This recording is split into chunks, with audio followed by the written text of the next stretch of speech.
In this video, I will show you why you should wear a face mask and how it helps prevent coronavirus from spreading. We'll have a look on the expert's view whether everyone should be wearing face masks, and we'll see how to make a homemade face mask a very easy way. Hi, it's Magdalena here from Health Valley. If you are new here, make sure you click that subscribe button and hit the bell to get notified every single time I post a new video. So let's jump into it. Recommendations about masks can easily get confusing because all masks are not made equal. We have N95 masks, which are in the serious shortage even for medical professionals, who are exposed to the highest levels of the virus and are most in need of the strongest protection. They are also difficult to fit correctly.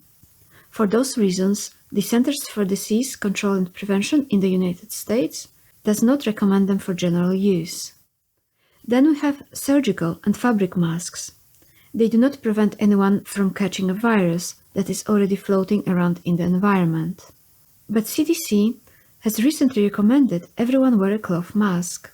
However, this is not to prevent the wearer getting infected. It's to prevent infected people passing on the infection, as wearing a mask does not protect the wearer, but it does protect others.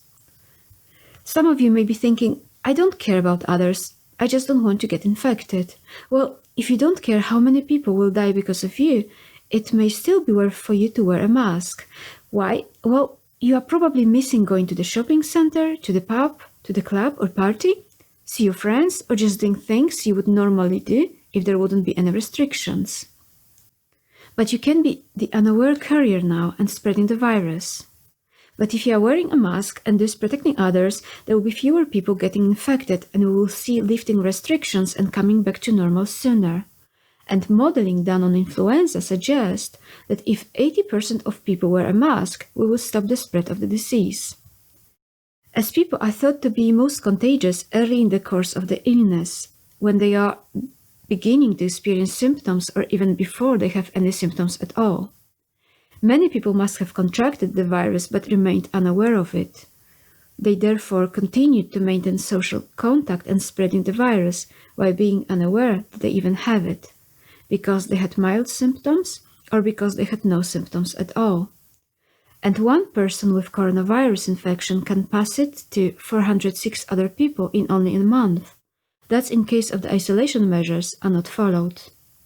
That would result in 14 deaths. You can check my videos, how many lives you can save with social distancing and why social distancing saves lives, to see how it's been calculated. I will link them in the cards. So because masks can help keep people with COVID-19 from spreading the virus, and the fact that people can spread the virus before they experience symptoms is an argument for recommending masks for everyone. But we have to remember that masks aren't the most important protection against the coronavirus, and some experts are concerned that masks may provide a false sense of security, meaning wearers might do riskier things, such as going into crowded places.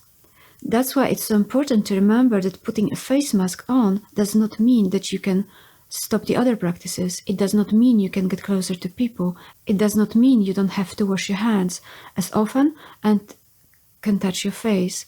All of that is still in place, and wearing a mask is just an add-on. And public health officials are warning people to remain at least 6 feet apart from one another, even if they are wearing masks. Homemade masks are just a piece of the puzzle for controlling the COVID-19 pandemic. We shouldn't be relying on masks only to help us go back to normal. Washing your hands with soap and water for at least 20 seconds and social distancing are still the best ways to stop the deadly new virus from spreading. Nothing is more efficient than self-isolation at home.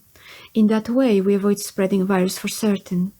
Social distancing is the main and cheapest way to stop yourself and others from getting infected. So stay as far from everyone as you can, preferably stay at home. Now you can easily make your own face mask at home, and there are many YouTube tutorials and websites showing how to do this. I like the way the Centers for Disease Control and Prevention has put together this simple guide.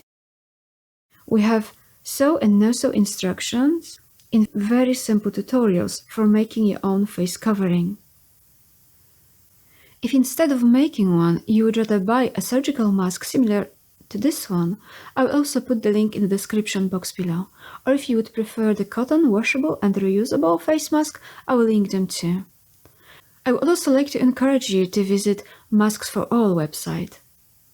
Another place where you will find free simple tutorials how to make face masks, but also an explanation of the science behind why we all need to wear masks in public. You will see which governments have made face masks mandatory in public and why do the experts agree that masks limit the spread of COVID-19.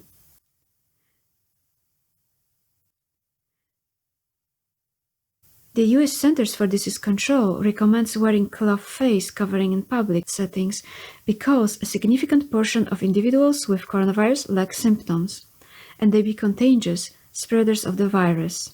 United States Centers for Disease Control. There are 34 scientific papers indicating basic masks can be effective in reducing virus transmission in public, and not a single paper that shows clear evidence that they cannot. The Washington Post. If everybody wears homemade masks, we are protecting each other. Dr. Anthony Fauci. So that's what experts say. Please share your thoughts about wearing masks in the comments below.